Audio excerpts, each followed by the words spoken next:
रात का समय था और राजेश अपने घर की खटिया पर पड़ा सो रहा था कि तभी अचानक से उसकी पत्नी शारदा ने उसके ऊपर ठंडा पानी डाल दिया। ये क्या था? क्या शारदा, तुम भी भला सोते हुए आदमी के ऊपर कोई पानी डालता है क्या? हाँ, सही कहा। पानी नहीं डालना चाहिए, बल्कि मुझे तो तुम्हारी आरती उतारनी चाहिए, है ना? अरे भाग्यवान, अब क्या कर दिया मैंने? आज छुट्टी के दिन रात में थोड़ा जल्दी सो भी नहीं सकता क्या? ओहो, छुट्टी के दिन? अरे बोल तो ऐसे रहे हो जैसे बहुत बड़ी कंपनी में काम करते हो। हाँ, एक तो दूसरों के खेतों में मजदूरी करते हो, ऊपर से इतने तेवर। अरे तो तुम भी तो दूसरों के घरों में बर्तन ही धोती हो, कौन सा कहीं किसी दुकान की मालकिन हो? देखो, बकवास बंद करो और जल्दी उठकर रात का खाना बनाओ। मैं बहुत थक गई हूँ। क्या मैं खाना बनाऊं, आदमी होकर? हाँ तो खाना बनाने में हाथ खराब नहीं हो जाएंगे? सुबह से बहुत काम किया है मैंने और तुम सिर्फ आराम कर रहे हो। राजेश और शारदा दोनों गरीब थे। शारदा दूसरों के घरों में झाड़ू पोछे का काम करती थी तो राजेश दूसरों के खेतों में मजदूरी करता था। अरे घर में तो कोई सब्जी ही नहीं, अब क्या बनाऊं? आज तो मेरा लौकी खाने का बड़ा मन कर रहा था। तुमसे 3 दिन से कह रही थी कि सब्जी मंडी से सब्जी ले आओ, मगर तुम सुनो तब ना। अरे तो क्या हो गया, अभी लेकर आता हूँ। 11 बजे कहाँ मिलेगी सब्जी? राजेश गुस्से में घर से निकल जाता है, लेकिन इस समय तो गांव में एकदम सन्नाटा छाया हुआ था। जब राजेश बाजार तक पहुंचा तो उसने देखा कि वहां एक भी दुकान खुली नहीं थी। ओह, मैं जोश जोश में निकल तो आया, मगर शारदा सही कह रही थी, इस समय तो एक भी दुकान नहीं खुली। मैं ही बेवकूफ हूँ, अब वापस घर जाकर चुपचाप खिचड़ी ही बना लूंगा। राजेश घर जाने के लिए मुड़ता है, लेकिन तभी उसे कुछ शोर सुनाई देता है। ऐसा लगता है जैसे कुछ दूरी पर लोग बातें कर रहे हैं। अरे ये क्या, ये आवाजें तो लोगों की लगती हैं। शायद आगे कहीं बाजार में कुछ दुकानें खुली हों। अब इतनी दूर आ ही गया हूँ तो थोड़ा आगे और चल लेता हूँ। राजेश आगे बढ़ जाता है। अब आधी रात होने वाली थी। आवाज तो इतनी तेज है, मगर कोई नजर क्यों नहीं आ रहा? बाजार भी खत्म हो गया। राजेश के सामने अब जंगल का रास्ता था। वहां लंबे लंबे घने पेड़ थे। अचानक से राजेश को ऐसा लगता है जैसे पेड़ों के पीछे कोई खड़ा हो। पेड़ों के पीछे से एक आदमी बाहर निकलता है। उसके हाथों में सब्जियों का थैला था। तुम कौन और जंगल की तरफ से कैसे आए? मुझे तो लगा कोई भूत प्रेत होगा, डर गया था मैं। भूत प्रेत ही तो हूँ। वाह वाह, बड़ा अच्छा मजाक किया। वैसे ये बताओ, ये हरी भरी लाल लाल सब्जियां तुम कहाँ से लाए? अंदर मंडी से। तुम्हें चाहिए क्या? चलो मेरे साथ। अरे वाह, जंगल के उस तरफ भी कोई सब्जी मंडी लगती है क्या? और वो अब तक खुली है? हाँ, और एकदम सस्ती सब्जी मिलती है वहां। 5 रुपए में 10 किलो आलू है। 5 रुपए में 10 किलो आलू? वाह भाई वाह, चलो चलो, फिर तो यहाँ जाना बनता है। शारदा भी सस्ती सब्जी देखकर एकदम खुश हो जाएगी। इतना कहकर आदमी जंगल के अंदर जाने लगता है। राजेश भी बिना सोचे समझे उसका पीछा करने लगता है। अरे ये आदमी तो जंगल के बीचों बीच जा रहा है। भला जंगल के इतने अंदर सब्जी मंडी कैसे?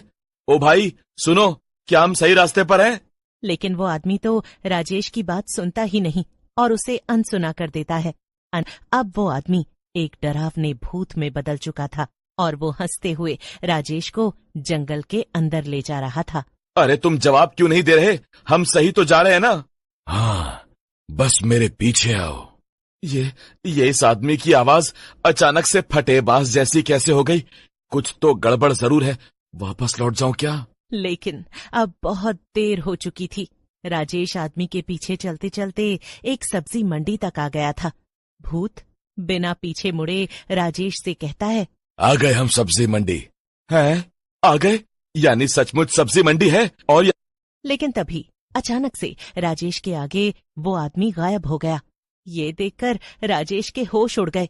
राजेश आगे बढ़ा और उसने मंडी में चारों तरफ नजर घुमाई। उसकी सांस जैसे वहीं अटक गई। उसके सामने सच में एक सब्जी मंडी थी। ये कैसी मंडी है भूत चुड़ैलों की? यहाँ से तो खिसक लेना चाहिए, इससे पहले मैं खुद ही सब्जी बन जाऊं। राजेश वापस जाने के लिए मुड़ता ही है कि तभी उसके पीछे वही भूत आ जाता है जो उसे यहाँ तक लेकर आया था। कहाँ भाग रहा है?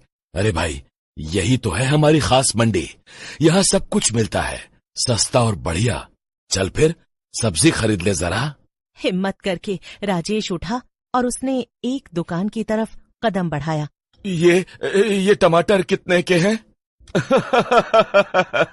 तुम्हारे लिए बस 5 रुपए में 10 किलो। वाह, इतना सस्ता। राजेश डर के मारे पीछे हट गया। अब उसकी नजर दूसरी दुकान पर गई। ये सब्जियां नहीं है। अब समझा, ये है हमारी सब्जी मंडी। यहाँ सब्जियां नहीं, इंसान बिकते हैं। मतलब? जो यहाँ आता है वही सब्जी बन जाता है। नहीं, मुझे जाने दो। वो मुड़कर भागने ही वाला था कि तभी अचानक सारे भूत उसकी तरफ बढ़ने लगे। तभी उसके सामने एक लंबी सी चुड़ैल आकर खड़ी हो गई। कहाँ भाग रहा है? तुझे पकड़कर तो मैं अपनी दुकान पर बेचूंगी। आज तो बड़ा ताजा माल मिला है। छोड़ दो मुझे घर जाना है। बचाओ बचाओ। घर? अब तेरा घर यही है। सुनो सब, इसका दिल निकालकर बैंगन बनाऊंगी, खूब बिकेगा। राजेश जोर जोर से चिल्लाने लगा, लेकिन तभी पीछे से एक आवाज आई, राजेश! सभी भूत अचानक शांत हो गए। ये आवाज किसी और की नहीं बल्कि शारदा की थी। राजेश ने आंखें खोली और देखा, उसके पीछे शारदा खड़ी थी। मैंने तुमसे कहा था ना, रात में मत जाना, लेकिन तुम तो कभी सुनते ही नहीं। ये औरत यहाँ कैसे आई? शारदा ने अपनी साड़ी के पल्लू से कुछ निकाला। वो एक छोटा सा ताबीज था। मैं तुम्हें ढूंढने बाजार तक आई राजेश, और जब तुम नहीं मिले तो मुझे शक हुआ। आगे जाने पर मुझे आवाजें सुनाई दी। उनका पीछा करते हुए मैं यहाँ तक पहुंच गई, लेकिन अब इन सब भूत और चुड़ैलों की खैर नहीं। ताबीज देखकर चुड़ैल पीछे हटने लगी। शारदा ने ताबीज को हवा में उठाया और जोर से बोली, दूर हो जाओ सब। अचानक ताबीज की भूत चुड़ैल चिल्लाने लगे, जल्दी मेरे साथ भागो। दोनों तेजी से भागने लगे। पीछे से चुड़ैल चिल्ला रही थी, नहीं, इसे जाने मत दो, ये हमारा है। पीछे से अजीब अजीब आवाजें आ रही थीं। अचानक एक भूत उनके सामने आकर खड़ा हो गया। शारदा ने तुरंत ताबीज उसकी तरफ फेंका। भूत जोर से चीखा और गायब हो गया।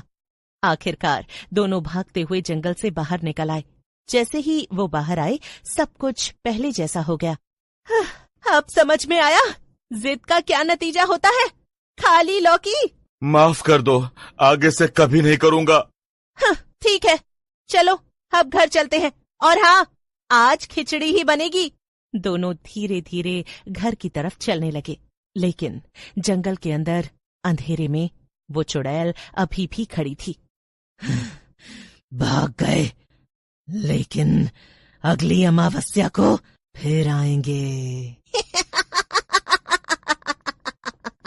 और फिर उसकी डरावनी हंसी पूरे जंगल में गूंज उठी।